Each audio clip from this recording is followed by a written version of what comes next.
তো আজকে আমি 2015 সালের একটি romantic vampire series love in time explain করতে চলেছি। তো তোমরা অনেকেই আছো যারা হয়তো এই সিরিজটি একবার না একবার দেখেছো।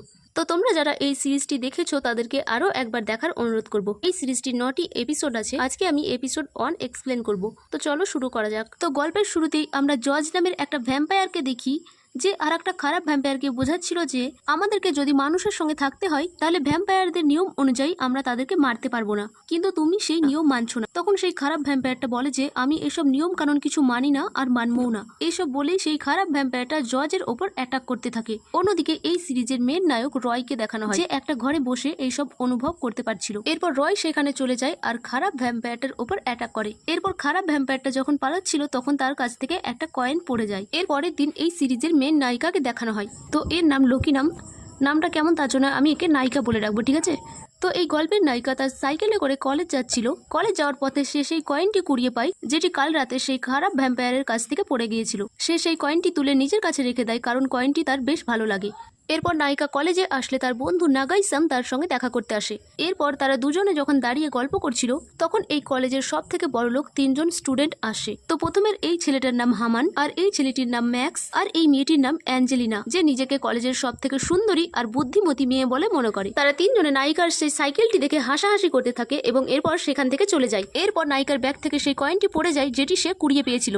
তখন নায়িকা রাস্তার মাঝখানে এসে সেই কয়েনটি তুলতে থাকে। আর ঠিক সেই সময় রয় বাইক নিয়ে ফুল স্পিডে কলেজের দিকে আসতে থাকে। আর যেই না বাইকের সঙ্গে নায়িকার ধাক্কা লাগতে যাবে, রয় ব্যাপারটিকে বেশ ভালোভাবে হ্যান্ডেল করে নেয়। এরপর নায়িকার বন্ধু এসে তাকে জিজ্ঞেস করতে থাকে যে সে ঠিক আছে কিনা, কিন্তু নায়িকা কোনো উত্তর না দিয়ে সোজা রয়ের কাছে যায় এবং তাকে সরি বলে। তখন রয় অ্যাটিটিউড দেখিয়ে বলতে থাকে মরার যখন এতই শখ তখন এর মধ্যে অন্য কাউকে টেনো না। এটা বলে সে সেখান থেকে চলে যায়।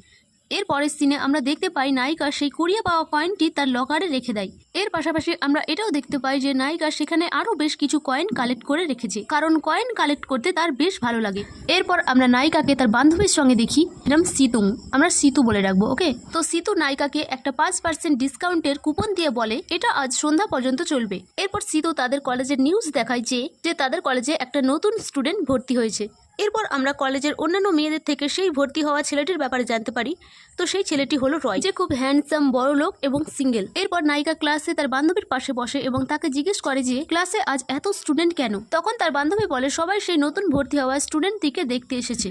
এরপর ক্লাসের প্রফেসর সবাইকে হোমওয়ার্ক দেখাতে বলে, কিন্তু যখন নায়িকার পালা আসে তখন ক্লাসের স্যার নায়িকার হোমওয়ার্ক দেখে বেশ রেগে যায়, কারণ নায়িকার হোমওয়ার্কে জুস, সস এসব লেগেছিল। নায়িকা ক্লাসের স্যারকে যেই না সরি বলে তখনই ক্লাসের স্যার সেই হোমওয়ার্কটি ছুঁড়ে ফেলতে থাকে। আর ঠিক তখনই রয় আসে এবং সেই হোমওয়ার্কটি ধরে ফেলে, কিন্তু নায়িকা যখন রয়ের কাছ থেকে সেই হোমওয়ার্কটি আনতে যায় তখনই রয় সেই হোমওয়ার্কটি ছুঁড়ে ফেলে দেয়। আর এরপর নায়িকা রয়ের অ্যাটিটিউড দেখে হোমওয়ার্কটি নিজেই তুলে নেয় এবং বেশ রেগে যায়। আর এরপর সেই বড়লোক ছেলে ম্যাক্স রয়কে তার সিটে বসতে বলে আর অ্যাঞ্জেলিনা রয়কে তার পরিচয় দেয়, কিন্তু রয় তাকে পাত্তা না দিয়ে পিছনের সিটে গিয়ে বসে। আর তখন সব মেয়েগুলি রয়ের পাশে গিয়ে বসতে থাকে। আর এটা দেখে অ্যাঞ্জেলিনা অপমানিত বোধ করতে থাকে এবং রেগে নিজের সিটে গিয়ে বসে পড়ে। এরপর ক্লাসের স্যার যখন ক্লাস করাতে থাকে তখন নায়িকার পাওয়া সেই লকেটটি থেকে আলো বের হতে থাকে। তখন রয় বুঝতে পারে যে কোনো বিপদ আসতে চলেছে। রয়ের মন ক্লাসে না থাকায় স্যার তার উপর রেগে যান এবং তাকে একটি কঠিন প্রশ্ন করে, কিন্তু রয় সেটার উত্তর খুব সহজভাবে দিয়ে দেয়, যেটা দেখে ক্লাসের সকল মেয়েরা রয়ের প্রতি ইমপ্রেস হতে থাকে। এরপরে সিনে আমরা নায়িকাকে তার বন্ধুর সঙ্গে জুডো প্র্যাকটিস করতে দেখি, কারণ এবারে সে জুডো কম্পিটিশনে অংশগ্রহণ করবে। আর তখন তার সেই ডিসকাউন্ট কুপনটির কথা মনে পড়ে, যার ডেট আজ সন্ধ্যার মধ্যেই শেষ হয়ে যাবে। সেই জন্য যখন সে দৌড়ে যাচ্ছিল তখনই রয়ের সঙ্গে তার ধাক্কা লাগে। এরপর নায়িকা তাকে সরি বলে, কিন্তু রয় কিছু না বলেই সেখান থেকে চলে যায়। এরপর নায়িকা দেখে তার হাতে সেই ডিসকাউন্ট কুপনটি নেই, সেই জন্য সে রয়ের কাছে দৌড়ে আসে এবং তার পায়ের তলায় লেগে থাকা ডিসকাউন্ট কুপনটি দিতে বলে, কিন্তু নায়িকা দেখে সেই ডিসকাউন্ট কুপনটি ছিঁড়ে গেছে এবং সে রয়ের উপর বেশ রেগে যায়। তখন রয় বলে এটা তো শুধুমাত্র একটা ডিসকাউন্ট কুপনই ছিল। তখন সে রয়কে টাকার গুরুত্বটা বোঝায় এবং সে কতটা পরিশ্রম করে টাকা ইনকাম করে সেটাও বলে, কিন্তু রয় তার কোনো কথা না শুনেই সেখান থেকে চলে যায়। এরপরের সিনে আমরা নায়িকা ও তার বন্ধুকে একটা শপে দেখি যেখানে তারা একসঙ্গে কাজ করে। নায়িকা ও তার বন্ধু লুকিয়ে সেই শপের মালিকের কথা শুনে নেয়। মালিক বলছিল যে সে এই শপটা বিক্রি করে দেবে টাকার জন্য। তখন নায়িকা দোকানের মালিকের কাছে গিয়ে বলে আপনি আমাদের মাইনে কমিয়ে দিন, কিন্তু প্লিজ দোকানটা বন্ধ করবেন না। এই কথা শুনে শপের মালিক খুব খুশি হয়। এরপরের সিনে আমরা দেখি রয়ের বাড়িতে পার্টি চলছিল। তখন রয়ের বন্ধু এসে তাকে বলে তোমাকে কিছুটা হলেও সবার সঙ্গে মেশা উচিত, এভাবে একা একা থাকা উচিত নয়। তখন রয় বলে আমাকে একা থাকতে বেশ ভালো লাগে, এই বলে সে সেখান থেকে চলে যায়। আর ঠিক তখনই নায়িকা এখানে একটি অর্ডার ডেলিভারি করতে আসে। আর তখন একটি মেয়ে নায়িকাকে বলে টেবিলের উপর বাক্সটি রেখে টাকা নিয়ে নাও। এরপর নায়িকা মেয়েগুলোর কাছে এসে ওয়াশরুম কোথায় আছে সেটি জিজ্ঞেস করে। তখন মেয়েগুলি ওয়াশরুম দেখিয়ে দিলে নায়িকা ওয়াশরুমের দিকে যেতে থাকে এবং নায়িকা সেখানে গিয়ে দেখে জজ ওয়াশরুম থেকে বেরোচ্ছে। আর নায়িকাকে এখানে দেখে রয় একটু ভুল বুঝে বসে। রয় ভাবে তার বন্ধু জজ এই মেয়েটিকে তার জন্য পাঠিয়েছে। এরপর রয় নায়িকাকে তার কাছে বসতে বলে, কিন্তু নায়িকা যখন সেখান থেকে চলে যেতে যায় তখন রয় তাকে ধরে কিস করতে যায়। এরপর নায়িকা যখন রয়কে ধাক্কা দিচ্ছিল তখন সে নিজেই পড়ে যাচ্ছিল আর রয় তাকে বাঁচিয়ে নেয়। এরপর সে রয়কে থাপ্পড় মেরে সেখান থেকে পালাতে থাকে। এরপর রয়ের বন্ধু জজ এসে বলে, তুমি যাকে ভাবছো এই মেয়ে সেই মেয়ে নয়। এটা শুনে রয় বেশ রেগে যায়। এরপরের সিনে আমরা দেখি রয় পিয়ানো বাজাচ্ছিল, তখন তার বন্ধু জজ এসে বলে, এবারে তোমার জন্মদিনের দিন আমি একটা পার্টি রাখতে চাই। কিন্তু রয় মানা করে দেয়। তখন জজ বলে, আমরা দুজনে রেস করি, যে জিতবে তার কথা রাখা হবে। তখন রয় রাজি হয়ে যায় এবং তারা রেস শুরু করে। অন্যদিকে নায়িকা একটা ডেলিভারি দিতে যাচ্ছিল আর রয় এবং জজের রেসের জন্য একটা ভাঙা কাঠের টুকরো নায়িকার উপর এসে পড়ে আর এর ফলে নায়িকার হাত এবং পা কেটে যায়। এটা বুঝতে পেরে রয় নায়িকার কাছে আসে এবং তাকে সরি বলে। তখন নায়িকা জিজ্ঞেস করে, তুমি কেন সরি বলছো? তখন রয় বলে, আমি তোমাকে অন্য মেয়ে ভেবেছিলাম। এরপর রয় নায়িকাকে হসপিটাল যাওয়ার কথা বলে, কিন্তু নায়িকা বারণ করে দেয়। নায়িকা বলে তার কাছে এখন অত টাকা নেই যে সে হসপিটালে যাবে আর তাকে এই ডেলিভারিটাও দিতে হবে এবং তার স্কুটারটিও ভেঙে যায়।